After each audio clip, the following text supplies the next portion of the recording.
Hi friends, ಎಲ್ರಿಗೂ ಹೊಸ ವಿಡಿಯೋಗೆ ಸ್ವಾಗತ. ನಿನ್ನೆಯ ಮ್ಯಾಚ್ ಗುಜರಾತ್ ಜೈಂಟ್ಸ್ ವಿರುದ್ಧ ಗೆದ್ದ ನಂತರ ನಮ್ಮ RCB ಸತತ 5ನೇ ಗೆಲುವನ್ನು ಸಾಧಿಸಿತು. ಗೆದ್ದ ನಂತರ ಕೋಚ್ ಸ್ಮೃತಿ ಮಂದಣ್ಣ ಅವರು ಪ್ರೆಸ್ ಕಾನ್ಫರೆನ್ಸಲ್ಲಿ ಏನೆಲ್ಲ ಹೇಳಿದ್ರು ಅದರ ಬಗ್ಗೆ ಎಲ್ಲ ತಿಳ್ಕೊಂಡು ಬರೋಣ. ಅದಕ್ಕಿಂತ ಮುಂಚೆ ನೀವು ನಮ್ಮ ಚಾನಲ್ಗೆ ಹೊಸಬರಾಗಿದ್ದರೆ ಈಗಲೇ ಸಬ್ಸ್ಕ್ರೈಬ್ ಮಾಡ್ಕೊಳ್ಳಿ.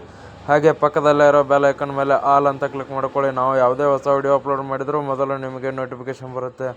ಮೊದಲನೇದಾಗಿ ನೋಡೋದಾದರೆ ನಮ್ಮ ಬ್ಯಾಟಿಂಗಲ್ಲಿ ಎಲ್ಲ ಫುಲ್ ಸ್ಟ್ರಾಂಗ್ ಇದೆ. ಒಂದು ಟಾಪ್ ಹಿಡ್ಕೊಂಡು ಮಿಡಲ್ ಆರ್ಡರಲ್ಲಿ ಆಗಿರ್ಬೋದು, ಹಾಗೆ ಲಾಸ್ಟ್ ಫಿನಿಷಲ್ಲಿ ಆಗಿರ್ಬೋದು, ಒಂದು ಭರ್ಜರಿ ಬ್ಯಾಟಿಂಗ್ ಲೈನಪ್ ಇದೆ. ಹಾಗೆ ಬಾಲಿಂಗಲ್ಲಿಯೂ ಕೂಡ ಒಬ್ಬರು ಇಲ್ಲಾಂದರೆ ಒಬ್ಬರು ವಿಕೆಟ್ ಎತ್ತಾನೆ ಇರ್ತಾರೆ. ಈ ಥರ ನಮ್ಮ RCB ಟೀಮ್ ಇಷ್ಟೊಂದು ಸ್ಟ್ರಾಂಗ್ ಇರೋದ್ರಿಂದ ನಾವು ಸತತನೇ 5ನೇ ಗೆಲುವನ್ನು ಸಾಧಿಸೋಕೆ ಒಂದು ನೆರವಾಯಿತು ಅಂತಲೇ ಹೇಳ್ಬೋದು. ಮತ್ತು ನಾವು ಪ್ಲೇ ಆಫ್ಗೆ ಕೂಡ ಎಂಟ್ರಿ ಕೊಟ್ಟಿದ್ದೀವಿ. ಒಂದು ಪ್ಲೇ ಆಫ್ಗೆ ಕೂಡ ನಿನ್ನೆ ನಮ್ಮ RCB ಎಂಟ್ರಿ ಕೊಟ್ಟಿದೆ. ಹಾಗೆ ಮುಂದಿನ ಮ್ಯಾಚ್ಗಳಲ್ಲೂ ನಾವು ಇದೇ ಥರ ಪರ್ಫಾರ್ಮೆನ್ಸ್ ಕೊಡ್ತೀವಿ ಅಂತ ಹೇಳಿದ್ದಾರೆ.